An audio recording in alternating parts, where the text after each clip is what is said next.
பேர்லை நேயர்களுக்கு வணக்கம். இன்று நம்மோடு பேசுவதற்காக ஏகே பாலிடிக்ஸ் சேனல்ல இருந்து பத்திரிகையாளர் திரு அகிலன் கார்த்திகேயன் அவர்கள் இருக்கிறார். அவரு பேசலாம். ஐயா வணக்கம். வணக்கம் சந்தோஷ். இன்ஃபோசிஸோட ஒன் ஆஃப் த ஃபவுண்டரான நாராயணமூர்த்தி அவர்கள் சமீபத்தில் இந்தியாவையும் சைனாவையும் மேனுஃபேக்சரிங் பொறுத்த வரைக்கும் கம்பேர் பண்ணாதீங்க, சைனா ஃபாராகவே இருக்கு, இந்தியா கூட எப்படி அதை கம்பேர் பண்ணலாம் அப்படின்னு சொல்லி ஒரு குற்றச்சாட்டு வச்சிருந்தாரு. அது எப்படி பாக்குறீங்க? என்ன காரணத்துக்காக அப்படின்ற குற்றச்சாட்டு வைக்கிறாரு? இல்லை, அது குற்றச்சாட்டுன்னு எடுத்துக்க முடியாது. அவர் என்ன சொல்ல வர்றாருன்னா, சைனா வந்து ஜிடிபியில் இந்தியாவை விட 6 மடங்கு உயர்வாக இருக்கு. ரொம்ப பின்தங்கி இருக்கும் இந்தியா. 1970களில் இந்தியாவும் சைனாவும் ஒரே இடத்துல தான் இருந்துச்சு பொருளாதார அடிப்படையில். ஆனால் அதற்கப்புறம் சைனா ரொம்ப வேகமாக வளர்ந்துருக்கு. ஏறக்குறைய 6 மடங்கு நம்மளோட அதிகமாக இருக்குது ஜிடிபி. மேனுஃபேக்சரிங் செக்டாரில் நம்ம வந்து மேனுஃபேக்சரிங் ஹப்லாம் நம்ம சொல்லிக்க முடியாது. அப்படிலாம் சொல்லிக்கிறது வெக்கக்கேடான விஷயம். சைனா எங்கேயோ இருக்காங்க. உலகத்தோட ஃபேக்ட்ரி சைனா. சைனாவில் தயாரிக்கக்கூடிய பொருட்கள் தான் உலகம் முழுக்க இருக்கக்கூடிய மார்க்கெட்டில் 90% அவங்களோட ப்ராடக்ட்ஸ் தான் இருக்குது. நீங்கள் வெளிநாடுகள்லாம் போயிருப்பீங்க. இந்த வெளிநாட்டில் போய் பாருங்கள், ஏதாவது ஒரு சூப்பர் மார்க்கெட்டுக்குள்ளே போய் பாருங்கள், அந்த சூப்பர் மார்க்கெட்டில் யாரோட பொருள் அதிகமாக இருக்குன்னு பாருங்கள். அங்கே 90% பொருட்கள் சைனாவோட ப்ராடக்ட்ஸாக இருக்கும். இந்த அளவுக்கு உலகத்துக்கே ஃபேக்ட்ரியாக செயல்பட்டு இருக்கு சைனா. அந்த இடத்த இந்தியா அவ்வளவு எளிதாக அடைஞ்சிட முடியாது. இந்தியாவை இப்போவே நீங்கள் மேனுஃபேக்சரிங் ஹப்னு சொல்கிறீங்க, அது தப்பு, அப்படி சொல்லக்கூடாது அப்படின்னு சொல்லியிருக்காரு. என்ன காரணம்? இது வந்து மேனுஃபேக்சரிங் பொறுத்த வரைக்கும் மக்கள் தொகை வந்து அங்கே முக்கியமான பங்களிப்பு செலுத்துதா, இல்லை டெக்னாலஜி அவங்க கொண்டு வர ஐடியாக்கள் அதன் மூலமாக பங்களிப்பு அதிகமாக வருதுன்னு நினைக்கிறீங்களா? இல்லை, சைனாவோட மேனுஃபேக்சரிங் பொறுத்த வரைக்கும் உண்மையாக மக்கள் தொகை ஒரு பங்காற்றுது. ஏறக்குறைய அதே மக்கள் தொகை இந்தியாவிலையும் இருக்கு. அதை தாண்டி அவங்க என்ன பண்ணியிருக்காங்கன்னா, சைனா வந்து கடந்த ஒரு 30 ஆண்டுகள் 40 ஆண்டுகள் எடுத்துக்கிட்டோம்னா, சைனாவோட முக்கியமான அஜெண்டாவே என்ன இருந்துச்சுன்னா, வெளிநாடுகளில் இருக்கக்கூடிய நிறுவனங்கள், இப்போது எலக்ட்ரானிக் நிறுவனங்களாக இருக்கட்டும் அல்லது மேனுஃபேக்சரிங் நிறுவனங்களாக இருக்கட்டும், அந்த நிறுவனங்களோட இன்னொரு யூனிட்டை வந்து சைனாவில் ஆரம்பிக்கிறதுக்கு நிறைய முயற்சி பண்ணாங்க. அந்த வகையில் இப்போ ஆப்பிளோட இண்டஸ்ட்ரி மேனுஃபேக்சரிங் யூனிட் வந்து சைனாவில் இருக்குது. அந்த மாதிரி இன்னும் பல்வேறு வகையான எலக்ட்ரானிக்ஸ் மட்டும் கிடையாது, பலதரப்பட்ட நிறுவனங்களையும் அங்கே சைனாவுக்கு முதல்ல கொண்டு வந்தாங்க. கொண்டு வந்துட்டு அங்கே இருக்கக்கூடிய எம்ப்ளாயீஸுக்கு அந்த ட்ரைனிங்கை முதல்ல கொடுக்குறாங்க. இந்த டிவைஸை இப்படி தயாரிக்கணும், இந்த மிஷினை இப்படி தயாரிக்கணும் அப்படிங்கிற அறிவை முதல்ல அவங்களுக்கு கொடுக்குறாங்க. இது வந்து கொஞ்ச நாள்ல நடக்கல, 30-40 ஆண்டுகளாகவே நடக்குது. அந்த வெளிநாடுகள்லேருந்து வந்த நிறுவனத்துக்கான காப்பீஸை இங்கே உருவாக்குறாங்க. அதை காப்பின்னு சொல்ல முடியாது, அவங்களோட பெர்மிஷனோடைய பல நிறுவனங்கள் வந்து அங்கே செயல்பட்டுச்சு. ஆப்பிளோட பெர்மிஷனோடையே, அல்லது ஆப்பிளில் சொல்ல முடியாது, பிற மேனுஃபேக்சரிங் யூனிட்ஸ் வந்து வெளிநாடு நிறுவனங்களோட பெர்மிஷனோட சைனாவில் அவங்களோட சொந்த ப்ராடக்டை தயாரித்தாங்க. நீங்கள் சைனாவிலேருந்து வர எக்கச்சக்கமான ஃபோன்ஸ் இருக்கும், ஆண்ட்ராய்டு ஃபோன்ஸ் வரும். பல சவுத் கொரியாவிலேருந்து இருக்கக்கூடிய நிறுவனங்களோட காப்பீஸ் தான் இங்கே இருக்கும். ஆனால் வித் பெர்மிஷனோடய அவங்க இந்த காப்பீஸை போட்டாங்க. இது வந்து ஒரு சிறு தொழில் மாதிரி சைனா முழுக்க பரவச்சு. அந்த அளவுக்கு பெரிய அளவில் மேனுஃபேக்சரிங்கை பூஸ்ட் பண்ணாங்க. அந்த மக்களுக்கு அதோட முக்கியத்துவத்தை உணர்த்தினாங்க. அப்படி கொண்டு வரும்போது 30-40 ஆண்டுகால உழைப்பு வந்து இன்னைக்கு அவங்கள ஜிடிபியில் நிறுத்தி வச்சிருக்கு. அந்த மாதிரியான செட்டப் வந்து இந்த மாதிரி தான் ஆரம்பிக்கணும் இந்தியா. இந்தியாவில் வந்து ஃபாரின் டைரக்ட் இன்வெஸ்ட்மெண்ட், இப்போ சைனாவில் வந்து பல்வேறு நாடுகளோட நிறுவனங்கள் வந்து அங்கே இன்வெஸ்ட் பண்ணாங்க முதல்ல. அதுக்கப்புறம் அந்த ஸ்கில்ஸை இவங்களுக்கு டிரான்ஸ்ஃபர் பண்ணாங்க. அங்கே உற்பத்தி ஆகிறதுக்கு என்னென்னலாம் தேவைகள் வேணும், என்னென்னலாம் தேவையோ அது எல்லாத்தையுமே சைனா அரசு வந்து அங்கே செஞ்சு கொடுத்தது. அதே மாதிரி இந்தியாவிலையும் ஃபாரின் டைரக்ட் இன்வெஸ்ட்மெண்ட்டை இன்னும் அதிகரிக்கலாம், அல்லது இங்கே இருக்கக்கூடிய பெரிய பெரிய நிறுவனங்களோட மேனுஃபேக்சரிங்கை அதிகப்படுத்துறதுக்கு இங்கே இன்ஃப்ராஸ்ட்ரக்சரை பில்ட் பண்ணலாம். இப்போ வந்து 15% தான் இந்தியாவோட மேனுஃபேக்சரிங் செக்டார்லேருந்து வரக்கூடிய ஜிடிபி. 40% வந்து சர்வீஸ் செக்டார்லேருந்து வருது. 40% மேலே வந்து அக்ரிகல்ச்சர் செக்டார்லேருந்து வருது. ஸோ இவ்வளவு குறைவான மேனுஃபேக்சரிங் செக்டார் தான் நம்மகிட்ட இருக்குது. அதை வந்து 25% உயர்த்தணும்னு சொல்லி தொடர்ந்து அரசுகள் முயற்சி பண்ணிட்டு தான் இருக்காங்க. ஆனால் என்ன செய்யணும்னா, அங்கேருந்து ஸ்கில்லை டிரான்ஸ்ஃபர் பண்ணணும், இன்னும் நிறைய நிறுவனங்கள் இங்கே உருவாகணும், நிறைய பேருக்கு வேலை வாய்ப்பை கொடுக்கணும். இது எல்லாம் நடந்துச்சுன்னா அந்த ஜிடிபியை எட்டிட முடியும். அந்த இடத்துல நமக்கு பற்றாக்குறை இருக்குது. போதுமான அளவுக்கு ஸ்கில் இல்லை நம்ம இளைஞர்களுக்கு.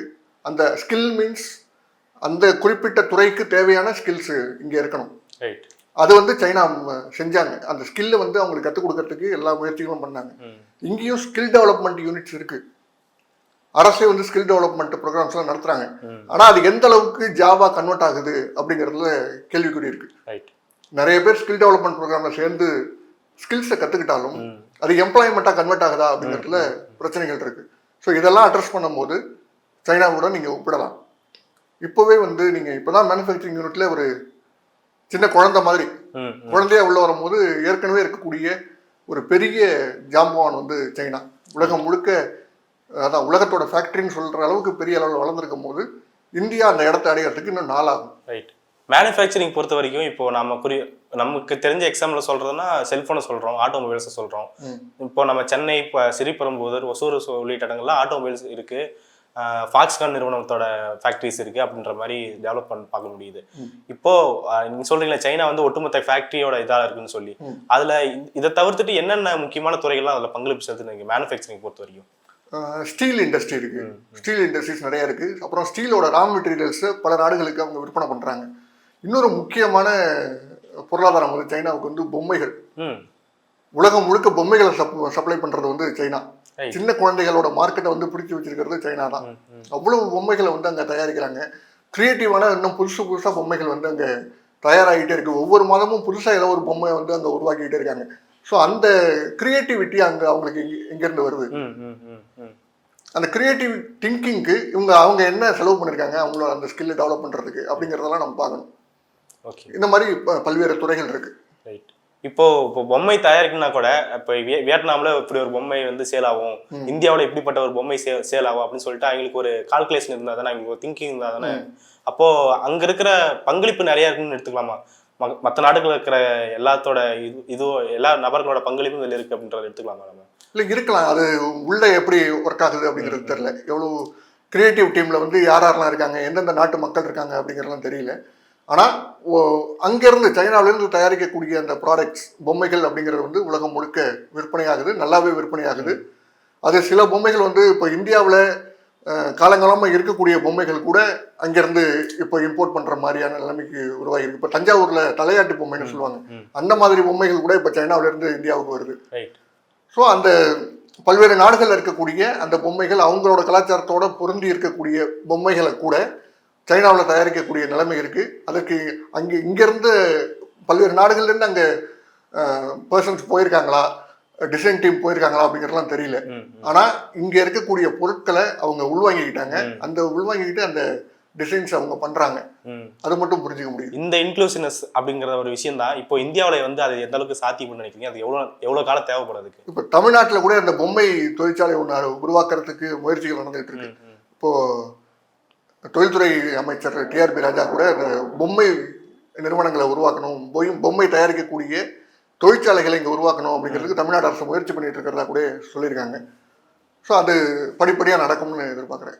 சரி, இந்த ஸ்கில்லை எப்படி அட்டென்ட் பண்ணுறது அப்படின்னு கேட்குறீங்க. ஸ்கில் அட்டென்ட் பண்ணுறதுக்கு ஒன்று அங்கே இருக்கக்கூடிய எக்ஸ்பர்ட்ஸ், இப்போ வெளிநாடுகளில் இருக்கக்கூடிய எக்ஸ்பர்ட்ஸை இங்கே கொண்டு வந்து இங்கே ட்ரெயின் பண்ணணும்.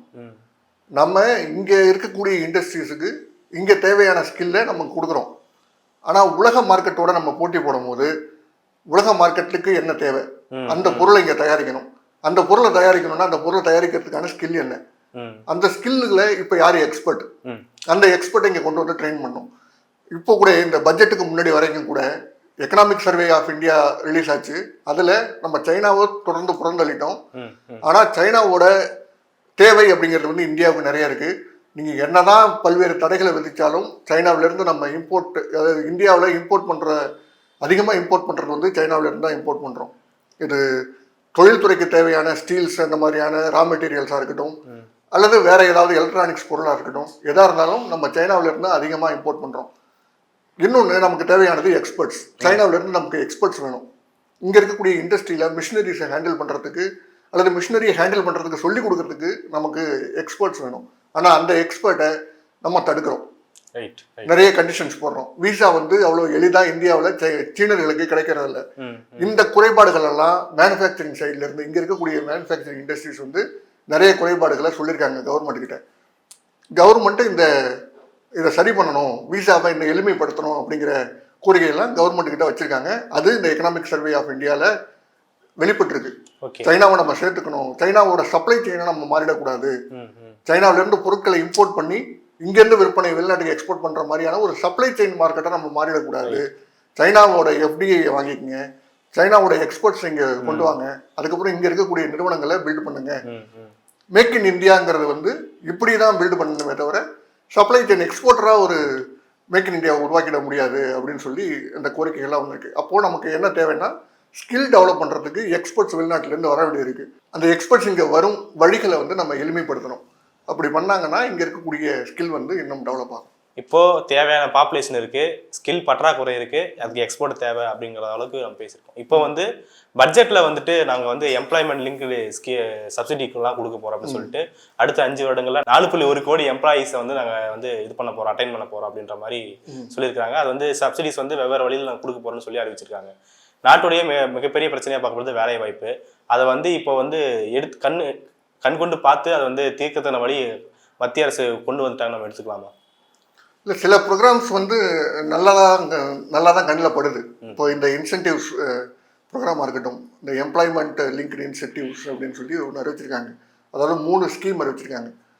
ஒன்று, புதிய எம்ப்ளாயீஸ் வராங்கன்னா ஃபார்மல் செக்டாரில், அது சர்வீஸ் செக்டராக இருக்கலாம், மேனுஃபேக்சரிங் செக்டராக இருக்கலாம், அதுக்கு வரவங்களுக்கு 1 மாத சம்பளத்தை அவங்களுக்கு கொடுக்குறாங்களாம், 15,000 வரைக்கும். அதாவது அவங்களுடைய சம்பளம் வந்து எலிஜிபிலிட்டி வந்து 1 லேக் வரைக்கும் இருக்கலாம். ஆனால் அவங்களுக்கு வேலைக்கு சேர்ந்த உடனே 15,000 ரூபாய் வரைக்கும் அவங்களுக்கு 1 மாத வேஜை வந்து அவங்களுக்கு கொடுக்குறாங்க. அப்படி கொடுக்கும்போது அவங்க வந்து இபிஎஃப்ஓவில் ரிஜிஸ்டர் ஆகிருக்கணும். இப்போ இபிஎஃப்ஓவில் ரிஜிஸ்டர் ஆகிருக்கணும்னா இந்த நிறுவனங்கள் என்ன பண்ணணும்னா அவங்கள பர்மனெண்ட் எம்ப்ளாயாக எடுக்கணும். இது ஒரு லாக். அப்போது எம்ப்ளாயீஸ் ஆட்டோமேட்டிக்காக உள்ளே வருவாங்க, பர்மனெண்ட் எம்ப்ளாயாக தான் உள்ளே வர முடியும். ஆனால் பர்மனெண்ட் எம்ப்ளாயாக இருந்தாலும் எத்தனை நாள் உள்ளே வச்சுக்கலாம், எவ்வளோ நாளில் வெளில தள்ளலாம் அப்படிங்கிற முடிவை வந்து ப்ரைவேட் செக்டருங்கிறதுனால அவங்க தான் முடிவு எடுக்க முடியும். இது கவர்மெண்ட் மாதிரி உள்ளே வந்துட்டா திரும்ப வெளில போகிறதுக்கான வழியே கிடையாது மாதிரி இல்லை. ப்ரைவேட் செக்டர் அந்த முடிவை எடுக்கும். 1 வருஷத்துக்கு அப்புறம் அவங்கள நீக்கினாலும் நீக்கினது தான், என்னென்ன பண்ணலாம். இந்த இன்சென்டிவை அவங்களுக்கு கொடுக்குறாங்க, அதாவது அந்த புதுசாக வரவங்களுக்கு.